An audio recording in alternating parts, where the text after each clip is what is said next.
అదే RTV app వార్తల్ని క్షణాల్లో చదివే అవకాశం ఉంటుంది. ఒక న్యూస్ పేపర్, ఒక టెలివిజన్ ఛానల్ మీ చేతుల్లో ఎప్పుడూ ఉంటాయి. ఈరోజు నీకు భయం పట్టుకునేది కాబట్టి 5 సీట్లలో ఎవరో వీక్ క్యాండిడేట్ పెట్టిన అంటున్నావు కదా. దీన్ని బట్టి నీకు ఎంతటి అభద్రతా భావం ఉన్నదో అర్థమవుతున్నది. ఈరోజు నువ్వు ఈ రాష్ట్రంలో కనీసం 5 సీట్లు కూడా గెలిచే పరిస్థితులు లేవు. నీ ఇంటెలిజెన్స్ వర్గాలు నీకు చెప్పినాయి 4-5 సీట్లకు మించి కాంగ్రెస్ పార్టీ గెలిచే పరిస్థితి లేదని. కాబట్టే భయం పట్టుకొని వాళ్ళు వీక్ క్యాండిడేట్ పెట్టిండ్రు, వీళ్ళు వీక్ క్యాండిడేట్ పెట్టిండ్రు. మరి నువ్వేం చేస్తున్నావు? నీ క్యాండిడేట్ ఎక్కడున్నాడు? అంటే నీ క్యాండిడేట్ కూడా వీకేనా? ఏదన్నా ఆలోచన ఉంటే నీకు మధ్య ఆలోచన ఉంటుంది. గతంలో మీరందరూ యూపీలో పాలు పంచుకున్న వాళ్ళు, కాంగ్రెస్ ప్రభుత్వంలో పాలు పంచుకున్న వాళ్ళు, మీరంతా కలిసి పనిచేసేటువంటి మిత్రులు కాబట్టి మీకు బాంధవ్యాలు చాలా గట్టిగా బలంగా ఉంటాయి. కాబట్టి ఈరోజు మీరు ఇద్దరు కలిసి ఒక నాటకం ఆడుతూ ఉన్నారు. ఇద్దరు కలిసి 30 దాటి భారతీయ జనతా పార్టీ మీద చేసే ప్రయత్నం చేస్తున్నారు కదా. మీరు ఎన్ని రకాలుగా భారతీయ జనతా పార్టీ మీద దాడి చేసినా భారతీయ జనతా పార్టీ వెంట ప్రజలు ఉన్నారు. భారతీయ జనతా పార్టీ వెంట నరేంద్ర మోడీ గారు ఉన్నారు.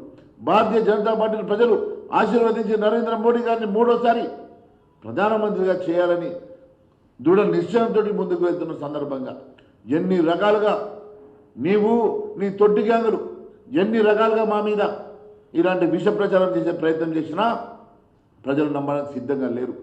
ముందు ఒకటి అడుగుతున్నా, నువ్వు ఏ దొంగ హామీలు ఇచ్చి, తప్పుడు హామీలు ఇచ్చి ప్రజల మధ్యలోకి వెళ్ళినావో వాళ్ళందరికీ కూడా మరి 15 ఆగస్టు లోపల ఇచ్చిన హామీలని నెరవేరుస్తావా, లేకుంటే 15 ఆగస్టు రోజు చేతులు ఎత్తేసి నా వల్ల కాదు అని చెప్పేసి నువ్వు రాజీనామా చేస్తావా?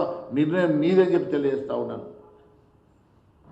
ప్రతిసారి ఒక డేట్ ఇవ్వడం, ప్రతిసారి ఒక అబద్ధం మాటలు చెప్పడం, ప్రతిసారి బూటక మాటలు చెప్పడం, ఇవన్నీ కూడా ఒక పథకం ప్రకారం నువ్వు ప్రియాంక గాంధీతోటో రాహుల్ గాంధీతోటో చెప్పించి రేపు నాకు సంబంధం లేదు, ఈ డిక్లరేషన్ ఇచ్చింది రాహుల్ గాంధీనో ప్రియాంక గాంధీనో తప్పించుకునే ప్రయత్నం చేస్తున్నావా?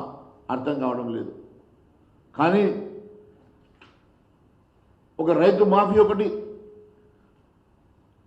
బీసీలకు ఇచ్చినటువంటి డిక్లరేషను, దళితులకు ఇచ్చినటువంటి డిక్లరేషను, యువతకు ఇచ్చినటువంటి డిక్లరేషను, ప్రతిరోజు మేము మీ వెంటబడి అవి సాధించే వరకు మేము వెంటబడతామని తెలియజేస్తా ఉన్నాను. కేవలం 15 ఆగస్టు అని చెప్పి ఈరోజు నువ్వు దిగజారుడు స్టేట్మెంట్లు ఎన్నికల సమయంలో ఇస్తున్నామంటే మిగిలిన హామీల గురించి నువ్వు ఎగ్గొట్టాలని చూస్తున్నట్టుగానే మేము భావిస్తున్నాం.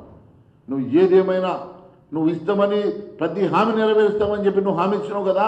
ప్రతి హామీ నెరవేర్చే వరకు భారతీయ జనతా పార్టీ మీ వెంట పడి ఖచ్చితంగా ప్రజల గొంతుగా నిలబడతాదని చెప్పి తెలియజేసుకుంటూ ధన్యవాదాలు తెలియజేస్తున్నాను.